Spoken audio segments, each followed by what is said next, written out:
नमस्कार, मैं गोविंद मीणा, केंद्रीय विद्यालय जैतपुर। इस वीडियो में हम क्लास 7th के हिस्ट्री में chapter number 3 the Delhi sultans को स्टडी करेंगे। देखो, इससे पहले वाला जो चैप्टर था हमारा new kings and new kingdoms, वो हमने 7th सेंचुरी से लेके 12th सेंचुरी तक का स्टडी किया था, है ना।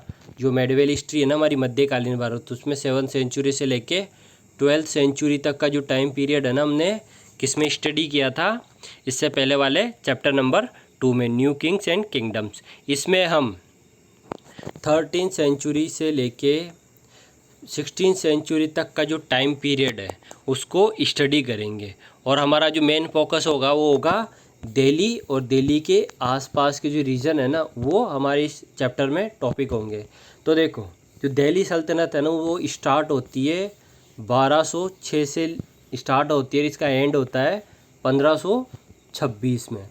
तो देखो, 1206 टू 1526 तक दिल्ली सल्तनत चलती है, और इसमें जितने भी मुस्लिम रूलर्स आते हैं उनको कहा जाता है दिल्ली सुल्तान्स। इसमें कई सारी डायनेस्टीज आती है जो डिफरेंट टाइम में रूल करती है। तो देखो, इस वीडियो को हम 2 पार्ट में बनाएंगे। फर्स्ट पार्ट में हमारा टॉपिक नंबर 1 से टॉपिक नंबर 4 तक होगा, और सेकंड पार्ट हमारा 5 नंबर के टॉपिक से लेके टॉपिक नंबर 8 तक होगा। तो उसका जो सेकंड पार्ट है उसका जो लिंक है हम डिस्क्रिप्शन बॉक्स में आपको मिल जाएगा। फर्स्ट पार्ट ये होगा। तो देखो, हमारे जो टॉपिक रहेंगे वो इस तरीके से रहेंगे। पहला टॉपिक होगा हमारा दिल्ली का इंट्रोडक्शन। दिल्ली है क्या ऐसा, इसको देखा जाए तो ये 7 सिटीज़ से मिलके बनाया, 7 बार ये शहर बनाया है ना। तो इसको सिटी ऑफ सिटीज़, 7 शहरों का शहर भी कहा जाता है। इसके बाद सेकंड टॉपिक होगा हमारा द रूलर ऑफ दिल्ली। तो दिल्ली सुल्तान जितने भी थे उनके बारे में हम जानेंगे, कौन कौन सी डायनेस्टीज आई थी। जैसे सबसे पहले गुलाम आए थे, फिर गुलाम के बाद खिलजी आए, खिलजी के बाद आए तुगलक, तुगलक के बाद सैयद, और फिर लोधी। तो इस तरीके से डायनेस्टीज आई, डिफरेंट डायनेस्टीज आई, उनको जानेंगे। इसके बाद जो दिल्ली सुल्तान से, इनके बारे में हम कैसे हिस्टोरियन जो होते हैं ना, हिस्ट्री जो लिखते हैं या हिस्ट्री को स्टडी करते हैं, तो कैसे इन लोगों के बारे में जानते हैं, दिल्ली के जो सुल्तान थे इनके बारे में, तो इसको स्टडी करेंगे। इसके बाद जो हमारा 4th टॉपिक होगा वो होगा एक्सपेंशन ऑफ द दिल्ली सल्तनत। तो जो दिल्ली सल्तनत एक समय में दिल्ली के आसपास के रीजन तक होती है, और वो फिर बाद में इतनी ज़्यादा एक्सपेंड हो जाती है कि साउथ इंडिया तक जो दिल्ली सल्तनत है ना वो अपना किंगडम इस्टेब्लिश करती है। तो इसको जानेंगे। तो ये हमारा वीडियो का इस चैप्टर का हमारा पहला वीडियो होगा यहाँ तक। सेकंड जो वीडियो है उसमें हम पढ़ेंगे एडमिनिस्ट्रेशन, जो दिल्ली सुल्तान थे उनका। उसमें स्पेशली हम जो खिलजी थे, खिलजी डायनेस्टी थी उसकी, और जो तुगलक डायनेस्टी है ना उसके एडमिनिस्ट्रेशन में हम स्पेशल फोकस रखेंगे। इसके बाद हम अलाउद्दीन खिलजी की पॉलिसीज, और जो मोहम्मद तुगलक है, दोनों ही डिफरेंट रूलर्स थे। जो कि अलाउद्दीन खिलजी तो खिलजी डायनेस्टी से थे, और मोहम्मद जो तुगलक थे वो तुगलक डायनेस्टी से थे। तो दोनों का जो एडमिनिस्ट्रेशन था ना उनको कंपेयर करेंगे। इसके बाद हमारा जो टॉपिक नंबर 7 होगा, तो उसमें हम ये देखेंगे कि 15 और 16 सेंचुरी में ये जो डायनेस्टी है ना, जो कि पूरे इंडिया में एक समय होता है कि देखो, इस मैप के जरिए देखो आप, एक समय होता है कि दिल्ली यहाँ तक होती है, लेकिन फिर जब तुगलक और जो खिलजी होते हैं तो दिल्ली सल्तनत यहाँ तक चली जाती है। लेकिन 15 और 16 सेंचुरी तक जो दिल्ली है ना वापस दिल्ली सल्तनत सिर्फ दिल्ली तक ही रह जाती है। तो इसको हम जानेंगे कैसे जो दिल्ली सुल्तान थे या दिल्ली सल्तनत थी उसका डिक्लाइन हुआ। फिर एल्सवेयर में हम केस स्टडी देखेंगे फ्रांस की, कि इसी समय में जो फ्रांस था ना, फ्रांस में वहाँ पे जो फ्रांस था ना वहाँ पे कैसी सोसाइटी थी। तो 3 ऑर्डर्स, जो कि हमारे 9th क्लास के मेन टॉपिक भी रहने वाले हैं आने वाले 2 साल में। जब आप 9th में जाओगे ना तब इसे कोई दोबारा स्टडी करेंगे एल्सवेयर को, ठीक। तो चैप्टर स्टार्ट करते हैं। तो जो हमारा पहला टॉपिक है वो है दिल्ली अ सिटी ऑफ 7 सिटीज़। टॉपिक को स्टार्ट करने से पहले सभी अपनी जो क्लास 7th की हिस्ट्री की जो बुक है उसको अपने साथ में रखें, साथ ही साथ में वीडियो को पॉज करके जो डिस्क्रिप्शन लिखा हुआ है इसको पढ़ लें। तो देखो, जो दिल्ली है ना ये एक इम्पोर्टेंट सिटी है, और ये जो सिटी है ना काफ़ी पुरानी सिटी है। और सबसे ख़ास बात पता है क्या है, ये एक सिटी नहीं है, ये 7 सिटीज़ से मिलकर एक शहर बना हुआ है। मतलब 12th सेंचुरी से लेके या 11th सेंचुरी से लेके 1911 तक दिल्ली 7 बार बना है। जो सबसे नया शहर है ना वो न्यू दिल्ली है। क्या है, न्यू दिल्ली, जो कि अंग्रेज़ों ने बनवाया था। तो देखो जैसा कि हमने लास्ट चैप्टर में पढ़ा था कि कावेरी डेल्टा के आसपास कौन सी डायनेस्टी थी, आपको याद आ गया होगा, चोल डायनेस्टी।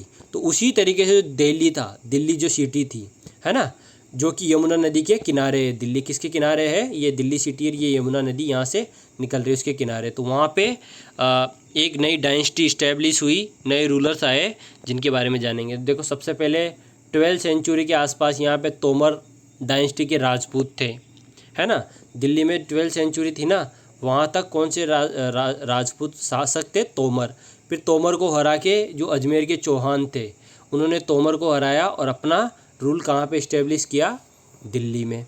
फिर उसी समय में आपको, जैसे हमने इससे पहले वाले चैप्टर में स्टडी किया था ना कि मोहम्मद जो गोरी था उसने भारत में अटैक किया, तो दिल्ली को अपने कब्जे में ले लिया और जो पृथ्वीराज तृतीय थे, है ना, पृथ्वीराज तृतीय या थर्ड, उनको हरा के दिल्ली को कब्जे में ले लिया।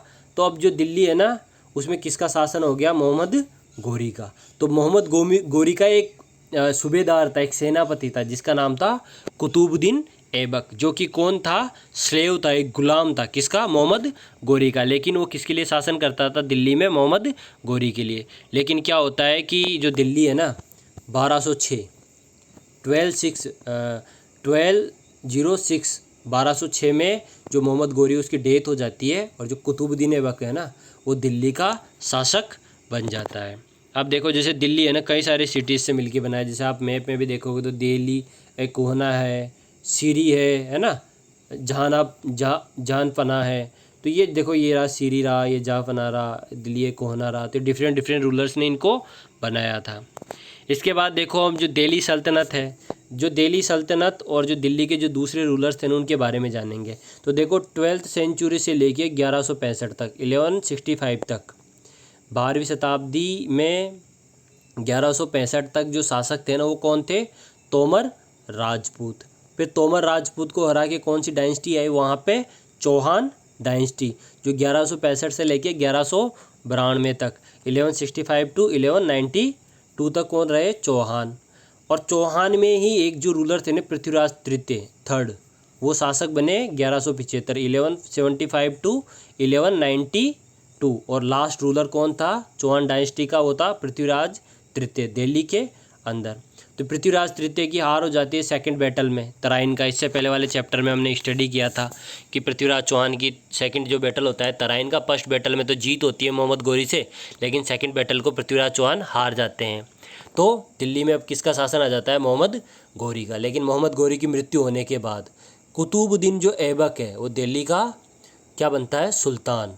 तो 1206 में कौन सी फर्स्ट मुस्लिम रूलर इंडिया में जो था, इंडिपेंडेंट रूलर इंडिया में कौन बना, कुतुबुद्दीन ऐबक। तो कुतुबुद्दीन ऐबक ने ही जो तुर्किश जो रूलर्स थे ना, जिसको स्लेव डायनेस्टी भी कहा जाता है, गुलाम वंश भी कहा जाता है, क्योंकि इसमें जितने भी रूलर्स थे ना, सभी दास थे, सभी गुलाम थे, ठीक। तो सबसे पहले कुतुबुद्दीन ऐबक आए, फिर उसके बाद शमसुद्दीन इल्तुतमिश आए। इल्तुतमिश भी काफ़ी फेमस रूलर थे, इन्होंने जो दिल्ली है ना उसको पावरफुल किया।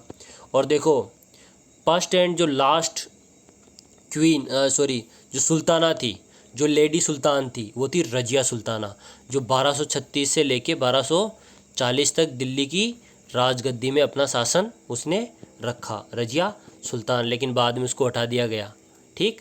इसके बाद बलबन बने 1266 टू 1287 तक। तो चार जो रूलर्स थे ना, सबसे इंपॉर्टेंट रूलर थे गुलाम डायनेस्टी के। इसके अलावा भी दूसरे कई सारे रूलर्स गुलाम डायनेस्टी में आए और गए, ठीक। इसके बाद आती है खिलजी डायनेस्टी, है ना।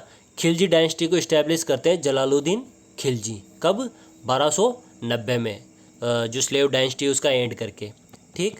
फिर इसके जो बेटा होता है ना, वो होता है अलाउद्दीन खिलजी। तो जलालुद्दीन खिलजी की हत्या करने के बाद अलाउद्दीन खिलजी शासक बनता है। और जो दिल्ली है ना, दिल्ली जो कि एक छोटा सा शहर था, मतलब जो दिल्ली सल्तनत है ना, वो कहाँ तक थी, मुश्किल से दिल्ली के आसपास के क्षेत्रों में या इतनी। लेकिन जो अलाउद्दीन खिलजी है ना, इसको साउथ इंडिया तक पहुँचा देता है, नॉर्थ ईस्ट तक पहुँचा देता है, इधर पाकिस्तान तक पहुँचा देता है दिल्ली सल्तनत को। तो काफ़ी पावरफुल रूलर था अलाउद्दीन खिलजी। इसने कई सारे आर्मी मिशन किए, कई सारे मिलिट्री मिशन इंडिया के डिफरेंट पार्ट में किए। फिर इसके बाद तुगलक डायनेस्टी आती है, जो कि 1320 से लेकर 1414 तक थी, 1320 टू 1414 तक, है ना, जिसमें गयासुद्दीन तुगलक, मोहम्मद तुगलक और फिरोज शाह तुगलक इम्पोर्टेंट रूलर थे। इसके बाद सैयद डायनेस्टी आती है। तो सैयद डायनेस्टी जो थी ना, वो तो देखो इस तरीके से एकदम कमज़ोर डायनेस्टी थी, ऐसी हो गई थी। जब सैयद डायनेस्टी है ना, तब दिल्ली इतनी सी रह गई थी। लास्ट में तो ये जब देखो सैयद डायनेस्टी के समय में तो दिल्ली इतनी बड़ी थी, दिल्ली जो किंगडम था वो, फिर लास्ट में जो सैयद डायनेस्टी लोधी डायनेस्टी है ना, तब तो बिल्कुल छोटा सा रह गया किंगडम, दिल्ली किंगडम ही घट के बहुत छोटा रह गया। इसके बाद लास्ट जो डायनेस्टी थी दिल्ली सल्तनत की, वो थी लोधी, जिसमें बहलोल लोधी ने इसको इस्टेब्लिश किया था। इसके बाद इब्राहिम लोधी इसके अंतिम शासक थे। और इब्राहिम लोधी और जो मुग़ल बादशाह बाबर, जिसने इंडिया में मुग़ल डायनेस्टी को इस्टेब्लिश किया था, उनके बीच में पानीपत का फर्स्ट बैटल होता है। किसका? पानीपत का फर्स्ट बैटल 1526 में। और दिल्ली जो सल्तनत है उसका एंड हो जाता है, और जो बहलोल इब्राहिम लोधी थे उनको हरा के जो बाबर है वो शासक बन जाते हैं दिल्ली के। और यहाँ से अब कौन सा पीरियड स्टार्ट हो जाता है? मुग़ल पीरियड, जो कि हमारा चैप्टर नंबर 4 है ना, उसमें स्टडी करेंगे किसके बारे में? मुग़ल एम्पायर के बारे में। ठीक, तो ये हमारे दिल्ली के रूलर्स थे। सबसे पहले राजपूत डायनेस्टी थी, फिर गुलाम डायनेस्टी आई, फिर खिलजी डायनेस्टी आई, फिर तुगलक आए, फिर सैयद आए, फिर लोधी आए, फिर लोधी के बाद कौन आया? मुग़ल एम्पायर। ठीक, अब देखो जो दिल्ली सल्तनत थी उसके दौरान कई सारे मोनूमेंट्स दिल्ली के अंदर बनाए गए। तो ये कुतुब मीनार का जो पूरा रीजन है ना, कुतुब कॉम्प्लेक्स के नाम से भी जाना जाता है। ये एक प्रकार से यूनेस्को वर्ल्ड हेरिटेज साइट भी है। तो देखो ये जो सबसे ऊपर जो दिख रहा है ना, ये कुतुब मीनार है। कुतुब मीनार के बारे में तो आप सभी जानते हो। कुतुब मीनार से ये जो नंबर 2 में दिख रहा है आपको एक छोटा सा पिलर, ये आयरन पिलर है, यानी कुतुब मीनार के ही पास आयरन पिलर है। ये अलाई दरवाज़ा है, 4 नंबर जो है ये अलाई दरवाज़ा है, ये अलाउद्दीन खिलजी ने बनाया था। ठीक, ये अलाई दरवाज़ा के बिल्कुल पास में ये है जो मस्जिद है, ये है ना, ये मस्जिद है। और ये भारत की पहली मस्जिद, इंडिया की पहली मस्जिद, जिसको कुव्वतुल इस्लाम भी कहा जाता है। कुव्वत का मतलब होता है नूर, लाइट, तो लाइट ऑफ इस्लाम, है ना। तो ये पहली मॉस्क थी कुव्वतुल इस्लाम, जो भी यहाँ पे इस्टेब्लिश है। इसके अलावा ये जो अलाई मीनार है, इसको अलाउद्दीन खिलजी ने स्टार्ट करवाया था, जो कि कुतुब मीनार से भी ऊंची मीनार बनती, पिलर बनता। लेकिन क्या हुआ कि इसका निर्माण बाद में रोक दिया गया, ये आगे नहीं बनी। इसके अलावा इल्तुतमिश की तोम रही है। इल्तुतमिश का जो मकबरा है ना, वो ये रहा, जैसे यहाँ पे आप इसमें बड़े मैप में दिखेगा आपको इल्तुतमिश का मकबरा, ये रहा। इल्तुतमिश का मकबरा भी कहाँ पे है? जहाँ पे कुतुब मीनार कॉम्प्लेक्स है। इसके अलावा ये यहाँ पे मेहराब है, बहुत ही खूबसूरत जगह है, आप यहाँ पे विज़िट कीजिए। मैंने 2 बार विज़िट किया है, बहुत बेहतरीन जगह है।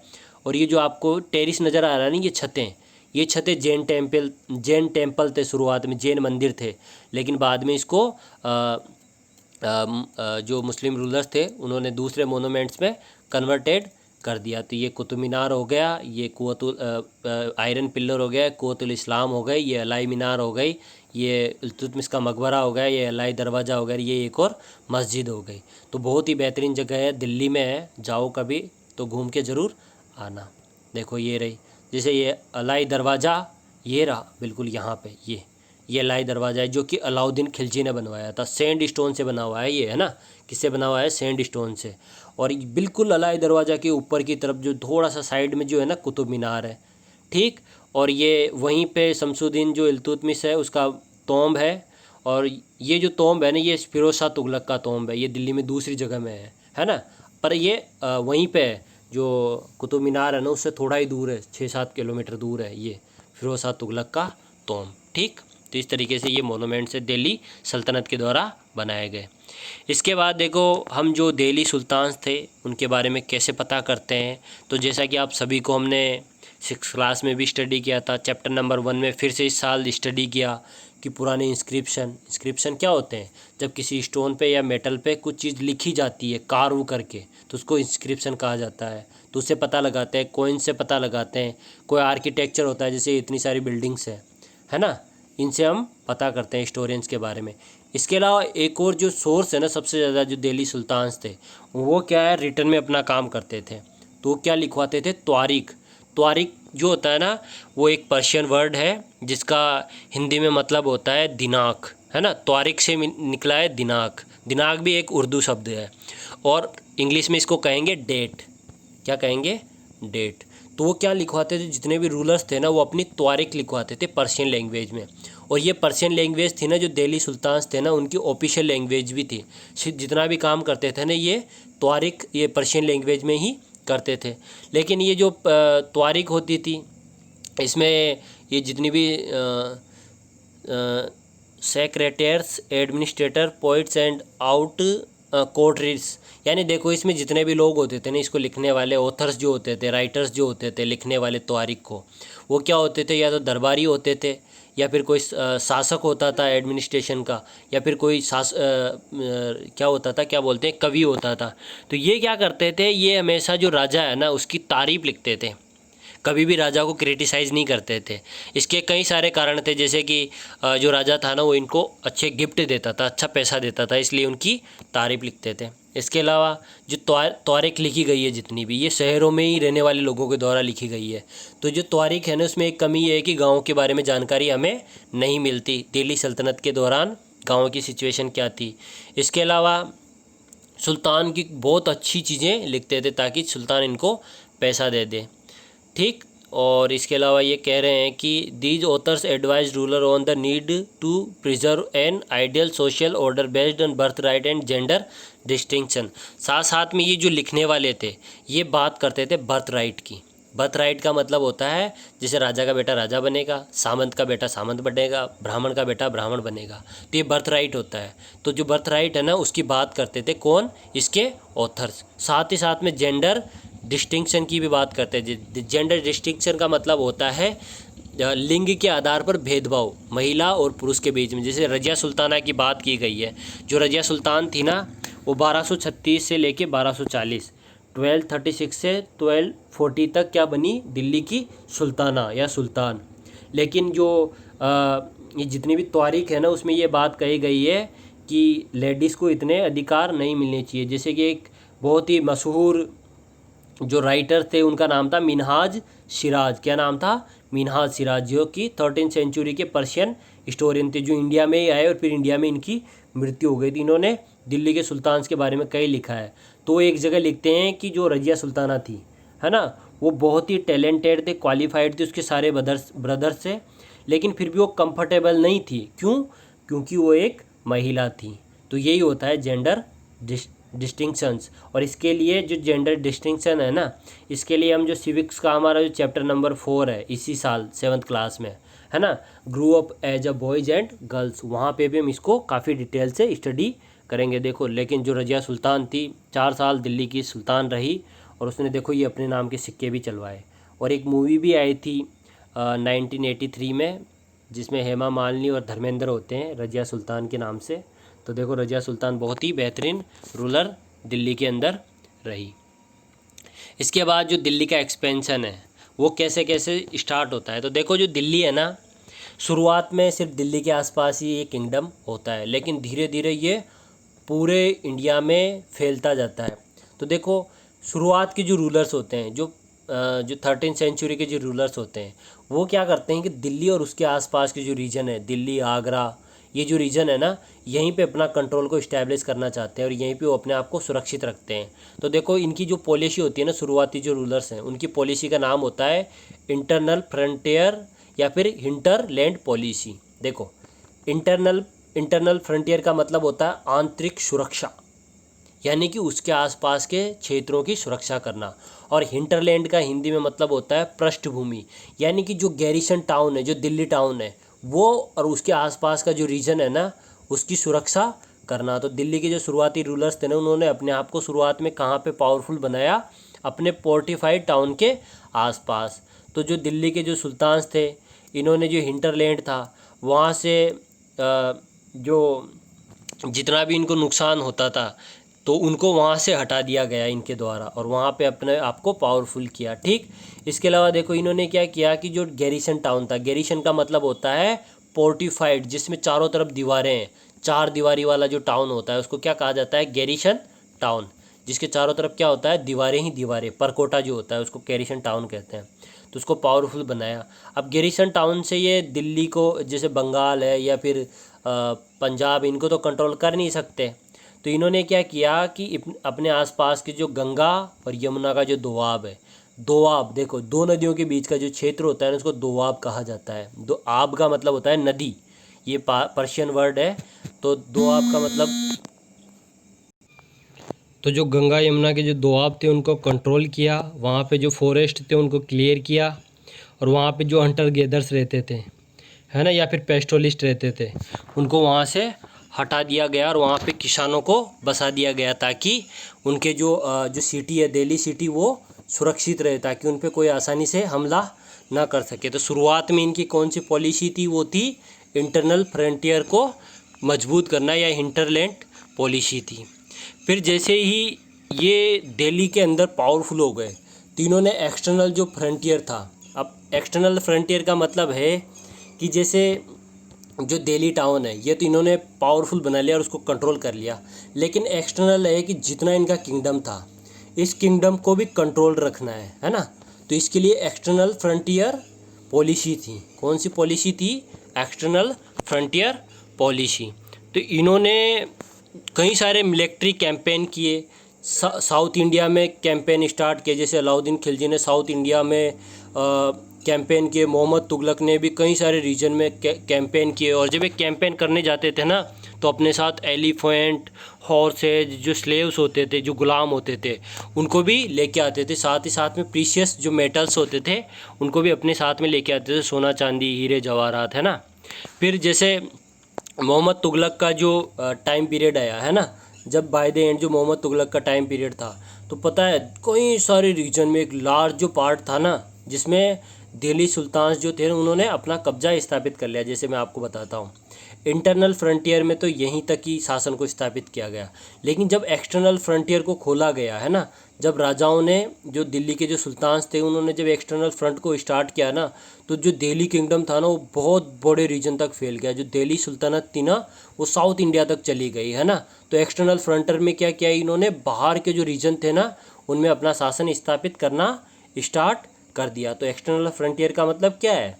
बाहर का शासन, जो दिल्ली है उसके आसपास के जो, चाहे बंगाल हो या फिर पंजाब हो या फिर साउथ इंडिया हो, वहाँ तक के जो लार्ज पार्ट है ना, उसमें कब्जा करना ही क्या था, एक्सटर्नल फ्रंटियर। और सबसे ज़्यादा जो एक्सटर्नल फ्रंटियर का जो विस्तार हुआ था ना, एक्सपेंशन हुआ था ना, अलाउद्दीन खिलजी और मोहम्मद तुगलक के टाइम पीरियड में हुआ था। इसी के साथ साथ देखो, एक्सटर्नल जो फ्रंटियर था ना, उसको मजबूत बनाना भी बहुत ज़रूरी था, क्योंकि जो मंगोल थे ना, मंगोल क्या थे, ईस्ट एशिया जो है ना, ईस्ट एशिया के क्या थे, नेटिव थे। पूर्वी एशिया जो रीजन है ना, वहाँ के रहने वाले थे, और वो लगातार इंडिया में अटैक कर रहे थे।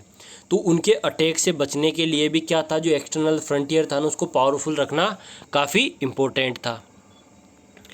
इसके बाद देखो, इस तरीके से ये जो एक्सपेडिशन, जो एक्सटर्नल फ्रंटियर पॉलिसी थी, इसमें कई सारे जगहों पर, जैसे गुजरात को जीता अलाउद्दीन खिलजी ने, चित्तौड़ को जीता, रणथंभौर को जीता, है ना, मांडवा को जीता। फिर इसके साथ ही साथ द्वार समुद्र, और लास्ट में तंजावुर तक जो थे ना, एक्सटर्नल फ्रंटियर से जो दिल्ली के सुल्तान थे वो पहुंच गए। यानी कि देखो, इंटरनल जो फ्रंटियर था, जिसको मैंने शुरुआत में स्टडी किया, इंटरनल जो फ्रंटियर था ना, उसमें तो जो ये देखो इंटरनल फ्रंटियर, इसमें तो क्या था कि दिल्ली के आसपास के जो रीजन थे ना, इनको ही कंट्रोल करना था। फिर एक्सटर्नल फ्रंटियर में इन्होंने क्या किया, दिल्ली के बाहर के रीजन में भी कब्जा करना स्टार्ट कर दिया। तो इस तरीके से हमने इंटरनल फ्रंटियर और एक्सटर्नल फ्रंटियर को भी स्टडी कर लिया है।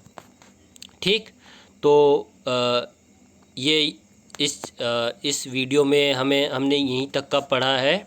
जो इसके आगे के जो टॉपिक होंगे हमारे, जैसे कि एडमिनिस्ट्रेशन जो था दिल्ली सुल्तान्स का वो, इसके बाद मोहम्मद तुगलक और अलाउद्दीन खिलजी के बीच में कंपैरिजन, और दिल्ली सल्तनत कैसे डिक्लाइन हुई, और एल्सवेयर में जो 3 ऑर्डर्स जो है ना सोसाइटी के, उनके बारे में हम जो हमारा नेक्स्ट वीडियो आएगा उसमें स्टडी करेंगे, जिसका लिंक डिस्क्रिप्शन बॉक्स में आपको मिल जाएगा। तो जो 4 टॉपिक हमने इसमें स्टडी किए, उसको एक बार रिवीजन कर लेते हैं।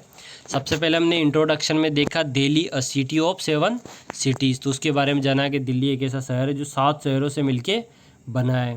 ठीक, इसमें जो डायनेस्टी थी, तो सबसे पहले राजपूत डायनेस्टी थी, फिर गुलाम डायनेस्टी आई, फिर खिलजी आए, फिर तुगलक आए, फिर सैयद आए, फिर लोधी डायनेस्टी आए, फिर लोधी डायनेस्टी के बाद कौन आते हैं, मुगल पीरियड, जिसको हम कौन से चैप्टर में पढ़ेंगे, 4 चैप्टर में। इसके बाद हमने जो कुतुब कॉम्प्लेक्स है, कुतुब मीनार के आसपास के जो क्षेत्र है उनके बारे में, जैसे कुतुब मीनार है, ये अलाई दरवाज़ा है जो अलाउद्दीन खिलजी ने बनाया था। अलाई मीनार भी बन रही थी अलाउद्दीन खिलजी के द्वारा, लेकिन बाद में उसका काम रोक दिया गया। ये भारत की पहली मस्जिद है, कुव्वतुल इस्लाम। ये कुल इस्लाम के पास ये आयरन पिलर है जो कि 7th सेंचुरी का है, नहीं सॉरी 5 सेंचुरी का है, गुप्त पीरियड के समय का है ना, ठीक। ये यहाँ पे इल्तुतमिश का तोम्ब है, ठीक। तो ये दिल्ली के इम्पोर्टेंट मोनूमेंट्स है, जैसे ये रहा, यहाँ पे ये अलाई दरवाज़ा है, बहुत बेहतरीन जगह है, कभी मौका मिले तो ज़रूर घूमना। इसके बाद हमने जो दिल्ली सुल्तान से उनके बारे में कैसे हिस्टोरियन जानकारी जुटाते थे, जैसे इंस्क्रिप्शन की सहायता से, कोइंस की सहायता से, आर्किटेक्चर की सहायता से इनकी इन्फॉर्मेशन मिलती है, किनकी, हिस्टोरियंस की। साथ ही साथ में जो दिल्ली सुल्तान थे ना, वो तारीख लिखवाए थे, तो तारीख से भी इनके एडमिनिस्ट्रेशन के बारे में, इनके पॉलिटिकल सिस्टम के बारे में, इनमें टैक्सेस के बारे में, इनके रेवेन्यू के बारे में, है ना, इनके बारे में भी जानकारी किससे मिलती है, तारीख से। इसके बाद हमने जो रज़िया सुल्ताना पहली रूलर थी, वुमेन रूलर, पहली महिला रूलर थी इंडिया की, दिल्ली सल्तनत की, और आखिरी भी थी, उसके बारे में भी जाना, जो 1236 से लेकर 1240 तक दिल्ली की रूलर रही। और देखो इन्होंने सिक्के भी चलवाए थे अपने नाम के। लेकिन हमने साथ ही साथ में ये भी जाना कि जेंडर डिस्टिंक्शंस था, जेंडर के आधार पे, लिंग के आधार पे भेदभाव था, महिलाओं को तवज्जो नहीं दी जाती थी उस समाज में भी, ठीक। इसके बाद हमने जो दिल्ली का एक्सपेंशन है वो 2 पॉलिसीज़ के अकॉर्डिंग हुआ। पहली थी इंटरनल फ्रंटियर, जिसमें जो हिंटरलैंड थे, दिल्ली के आसपास का जो गैरिशन शहर था उसको कंट्रोल करना था। तो जैसे जो दिल्ली के आसपास के जितने भी रीजन थे ना, वहाँ पे इन्होंने क्या किया, उस रीजन में जो जंगल थे उनको साफ़ करवाया, उन जंगलों में नए किसानों को बसाया, और वहाँ पे जो पहले से हंटर्स और जो गैदर्स रहते थे, जो ट्राइबल्स थे, उनको भगा दिया गया वहाँ से। वहाँ पे जो पहले की जो जातियाँ थी, जो पेस्टोलिस्ट का मतलब होता है जानवर चराने वाले लोग, तो इनको भी वहाँ से भगा दिया गया। तो इंटरनल फ्रंटियर के तहत इन्होंने क्या किया, दिल्ली को सुरक्षित किया। फिर जब दिल्ली सुरक्षित हो गए ना, तो दिल्ली से इन्होंने एक्सटर्नल फ्रंटियर को भी ओपन किया, और आसपास जैसे बंगाल हुआ, है ना, जैसे बंगाल हुआ, यहाँ पे देखो आप, जैसे बंगाल हुआ, साउथ इंडिया में ये साउथ इंडिया महाराष्ट्र हुआ, फिर तमिलनाडु केरल तक, और गुजरात हुआ, इधर पंजाब हुआ। तो इन सब रीजन में इन्होंने क्या किया, एक्सटर्नल फ्रंटियर ओपन करके और इन सब रीजन को जीतना स्टार्ट कर दिया। जैसे चित्तौड़ को जीता इन्होंने 1313 में, 1303 में चित्तौड़, 1303 में चित्तौड़ को जीता। रणथंभौर को जीता 1301 में, 1301 में। मांडवा जो है उसको जीता इन्होंने 1305 में। गुजरात को जीता 1299 में, 1299 में। देखो ये जितने भी चाहे 1299 हो, यानी गुजरात हो, चित्तौड़ हो, रणथंभौर हो, मांडवा हो, ये सभी किसने जीते थे, अलाउद्दीन खिलजी ने। और अलाउद्दीन खिलजी जीतता जीतता साउथ इंडिया में भी चला गया। तो एक्सटर्नल फ्रंटियर का जो सबसे ज़्यादा एक्सपेंशन हुआ ना, वो किसके टाइम पीरियड में हुआ, अलाउद्दीन खिलजी और मोहम्मद तुगलक के बीच में। तो इस तरीके से जो हमारा ये पहला वीडियो था, इसमें हमने ये टॉपिक कंप्लीट कर लिए। जो हमारा नेक्स्ट वीडियो होगा उसमें हम जो टॉपिक नंबर 4 एडमिनिस्ट्रेशन और अलाउद्दीन खिलजी के बीच में कंपैरिजन, और 15 और 16 सेंचुरी में जो डिक्लाइन होता है उसको, और एल्सवेयर को स्टडी करेंगे, जिसका लिंक आपको वीडियो के डिस्क्रिप्शन बॉक्स में मिल जाएगा। इस वीडियो को देखने के लिए आप सभी का बहुत बहुत धन्यवाद। Thank you very much.